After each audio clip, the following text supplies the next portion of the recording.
السلام علیکم ناظرین، انسان کے ساتھ دو فرشتے ہر وقت رہتے ہیں، ایک نیکیاں لکھنے والا ہوتا ہے اور ایک گناہ لکھنے والا۔ لیکن جیسے ہی کوئی بندہ نیکی کا ارادہ کرے، اللہ نیکی لکھنے والے فرشتے کو حکم دیتا ہے کہ اس کی نیکی لکھ لو، چاہے اس کے بعد وہ بندہ نیکی انجام ہی نہ دے۔ لیکن ناظرین، جیسے ہی کوئی بندہ گناہ کا ارادہ کرتا ہے، اب بھی ارادہ نہیں کرتا بلکہ گناہ انجام بھی دے دے، اللہ گناہ لکھنے والے فرشتے کو حکم دیتا ہے کہ ذرا صبر کرو، اب بھی میرے بندے کا گناہ مت لکھنا، ہو سکتا ہے کہ یہ توبہ کر لے۔ 9 گھنٹے تک اللہ فرشتے کو روک کے رکھتا ہے کہ اس کا گناہ مت لکھو، ہو سکتا ہے 9 گھنٹوں کے اندر یہ توبہ کر لے یا صرف استغفر اللہ ربی واتوب الیہ پڑھ دے اور میں اسی کے صدقے معاف کر دوں۔ اور پھر جب بندہ استغفر اللہ نہیں پڑھتا، اللہ یہ کہتا ہے کہ ہو سکتا ہے 9 گھنٹوں کے اندر یہ نماز پڑھے گا، نماز میں استغفر اللہ پڑھے گا تو میں اسی کے صدقے اس کا گناہ معاف کر دوں گا۔ ناظرین، جب کوئی بندہ نماز بھی نہ پڑھے، پھر اللہ بڑے افسوس کے ساتھ اس فرشتے کو حکم دیتا ہے کہ اس کا گناہ لکھ لو۔ آج اس ویڈیو میں آپ لوگوں کو میں بتاؤں گا کہ آپ لوگوں نے اپنی زندگی میں کون سا ایسا کام مرنے سے پہلے کرنا ہے جو بڑا ہی ضروری ہے۔ اگر آپ لوگ یہ بات مس کر دیتے ہیں تو آپ نے ایسا سمجھا کہ زندگی کی بہت قیمتی چیز مس کر دی۔ لیکن اس سے پہلے چینل کو سبسکرائب کر لیں اور ویڈیو کو لائک کر دیں۔ ناظرین، جس چیز کی میں بات کر رہا ہوں وہ توبہ ہے۔ جو بندہ توبہ کر کے مرتا ہے اس کو فشار قبر نہیں ہوتا، اور جو توبہ کے بغیر مرتا ہے اس کو عذاب قبر ہوتا ہے۔ ناظرین، میری بات دھیان سے سننی ہے۔ آپ لوگ جس طرح توبہ کرتے ہیں اس طرح توبہ نہیں کرنی۔ توبہ کا میں طریقہ بتاؤں گا۔ توبہ کی کچھ شرائط ہوتی ہیں تبھی توبہ قبول ہوتی ہے۔ ناظرین، اپنی زندگی میں توبہ کرنا بہت ضروری ہے۔ بعض انسانوں کو اللہ توبہ کی توفیق نہیں دیتا، وہ توبہ کیے بغیر مر جاتے ہیں۔ آج سے ہی توبہ کرو، ابھی سے توبہ کرو، کیونکہ جب انسان بڑا ہو جاتا ہے، بوڑھا ہو جاتا ہے، موت قریب آ جاتی ہے، اس وقت اللہ توبہ بالکل قبول نہیں کرتا۔ ایک روایت کے مطابق 40 سال کی عمر کے بعد اللہ توبہ قبول نہیں کرتا۔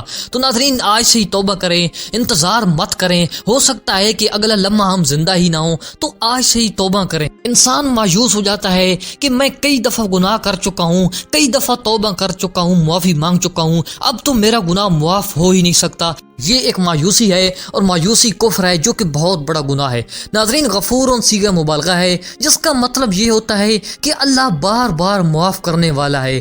ایک شخص خانہ کعبہ کا غلاف پکڑ کر ہلا ہلا کے کہہ رہا تھا کہ اے اللہ، میرا تو گناہ معاف ہو ہی نہیں سکتا۔ مولا علیہ السلام پاس سے گزرے، مولا نے کہا کہ تمہاری ماں تمہارے غم میں بیٹھے، تم نے اللہ کو ناراض کر دیا۔ تمہارا گناہ کیا آسمان سے بھی بڑا ہے؟ کیا تمہارا زمین سے بھی گناہ بڑا ہے؟ یا اس پوری کائنات سے بھی تمہارا گناہ بڑا ہے؟ تم یہ کہو کہ بے شک میرا گناہ بڑا ہے، لیکن تیری رحمت اس سے بھی زیادہ وسیع ہے۔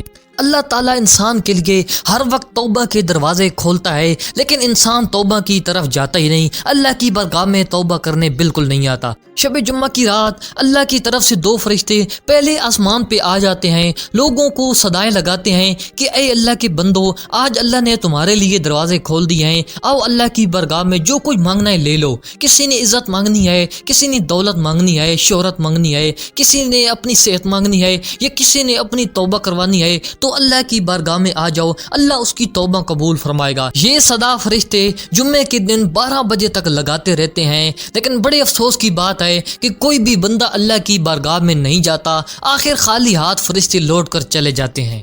لہٰذا اپنے گناہوں کو لے کر مایوس بالکل مت ہوں۔ آپ کے جتنے بڑے بھی گناہ ہوں گے اللہ ان کو معاف ضرور فرمائے گا، لیکن اس کے لیے آپ لوگوں کو سچے دل سے توبہ کرنی ہے اور معاف ہو کر اپنے گناہوں سے صاف ہو کر اس دنیا سے رخصت ہونا ہے۔ بڑے بڑے لوگ توبہ کیے بغیر دنیا سے رخصت ہو گئے، آپ نے ایسا بالکل نہیں کرنا۔ اللہ جب کہ اپرچونٹی دے رہا ہے تو اس کا فائدہ اٹھائیں۔ اللہ جو توبہ کے دروازے کھول رہا ہے تو ہم اپنی زندگی میں توبہ کر کے کیوں نہ مریں۔ یہ توبہ اللہ ہر بندے کو توفیق نہیں دیتا۔ اگر آپ لوگوں کو توبہ کرنے پہ دل نہیں کرتا تو اپنا محاسبہ کریں، غور و فکر کریں کہ آخر ہم نے ایسا کون سا گناہ کیا ہے کہ جس کی وجہ سے اللہ نے ہم سے توبہ کی توفیق چھین لی۔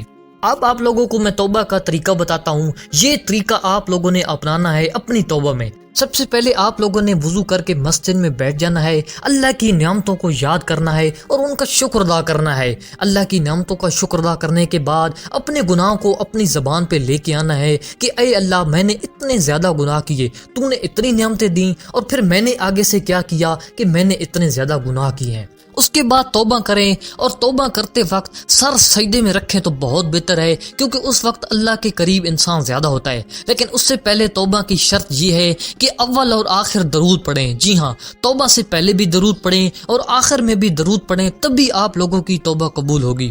اور دوسری شرط یہ ہے کہ توبہ کے اندر وسیلہ بنائیں، وسیلے کے بغیر توبہ قبول بالکل نہیں ہوگی۔ آپ لوگوں نے وسیلہ بنانا ہے ائمہ معصومین، دیگر انبیاء، رسول اللہ کی اہل بیت، جو اللہ کے خاص برگزیدہ بندے ہوتے ہیں، ان کو آپ لوگوں نے وسیلہ بنانا ہے۔